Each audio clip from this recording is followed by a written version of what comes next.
Debit pay later per Februari 2025 telah mencapai 21,98 triliun Total rupiah hutang atau masyarakat Indonesia di layanan pay later mencapai 30,36 triliun. In today's fast-paced, digitally driven world, convenience is everything. From ordering food to booking rides, we expect things happen instantly, and that expectation is now extended to how we manage our finances. That's where Pay Letters comes in. Pay Letter is a modern financial innovation that is transforming how people shop and manage their spending. It allows consumers to purchase goods or services instantly and delay the payments to a later time, often divided into manageable installments. This method became increasingly popular in recent years, especially with the rise of the digital platform like Shopee Pay Later and Gojek Pay Later, which have made this series of the service easily accessible and widely across Indonesia. The appeal of Pay Later lies in its convenience and flexibility.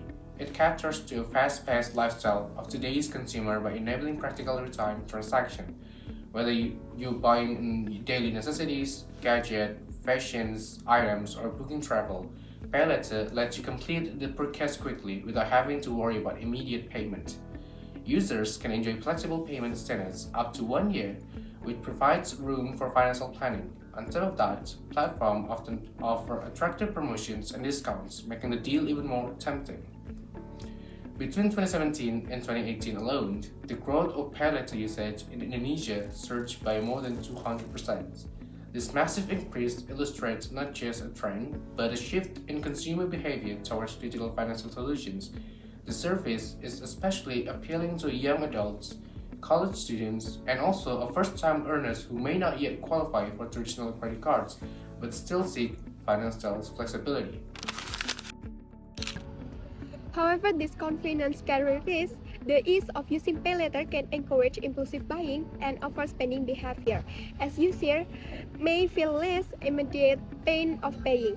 Found that 6.4% of impulsive purchase among Indonesian e-commerce users are linked to Pay Later use. The availability of multiple Pay Later accounts and increasing credit limits can lead to unmanageable debt, financial strain, and disrupt cash flow. If payments are late, users may face penalties and damage to their credit history, limiting future access to credit. Furthermore, the tendency to use Pay Later frequently can increase consumptive habits, pushing consumers to purchase non-essential items driven by promotion and discount. This behavior can lead to chaotic personal finance and long-term economic consequences if users lack self-control or financial literacy. With this fact and concern in mind, it's important to understand more broadly. We interviewed Iqbal Arosadi, Vice Head of the Research and Development Division at CS, Faculty of Economic and Business, University of Brawijaya. With his expertise in Islamic economics, Iqbal will share valuable perspective on the Pay Later phenomenon.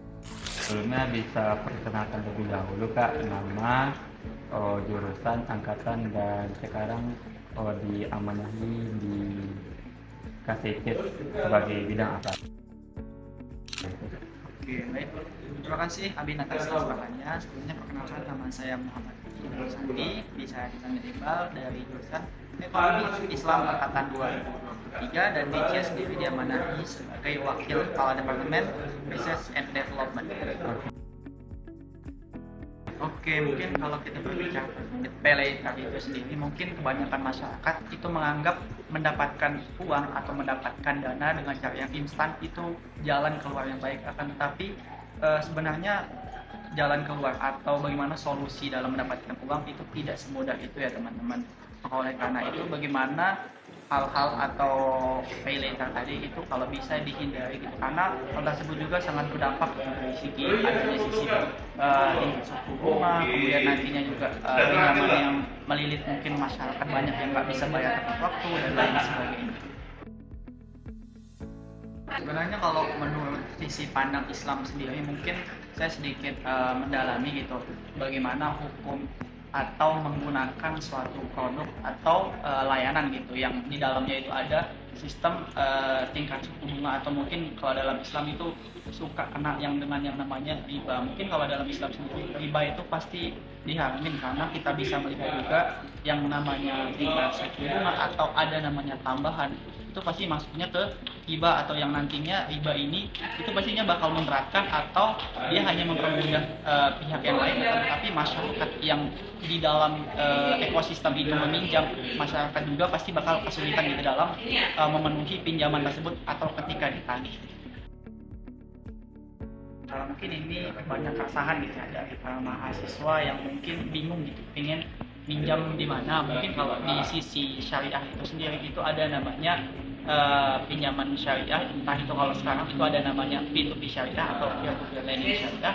Kemudian yang kedua itu ada namanya produk-produk yang lainnya yang bisa disebutkan itu ada alami syariah gitu, yang di dalam alami syariah itu sendiri nantinya produk atau pemerintah atau yang memang mengelola dari sistem peminjaman ini, mereka bakal tahu lebih dahulu atau riset terlebih dahulu nanti peminjamnya itu memiliki kayak bahasanya kemampuan membayarnya itu seperti apa, dan nanti bakal disesuaikan itu untuk jangka panjangnya supaya nantinya pinjaman-pinjaman yang memang dibutuhkan oleh masyarakat atau yang khusus mahasiswa itu tidak memberatkan dan pastinya bisa membantu dalam memudahkan membeli kebutuhan sehari.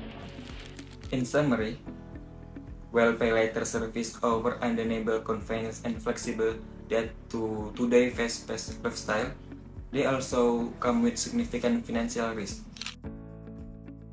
especially when users fall into debt trap or overspending habit. From an Islamic perspective, the involvement of interest riba in many pay later scams make their use problematic, as the contradict the ethical and legal principle that guide Muslim financial behavior. So, it is crucial for students and young consumers to exercise caution and seek alternative solutions that emphasize fairness and responsible lending.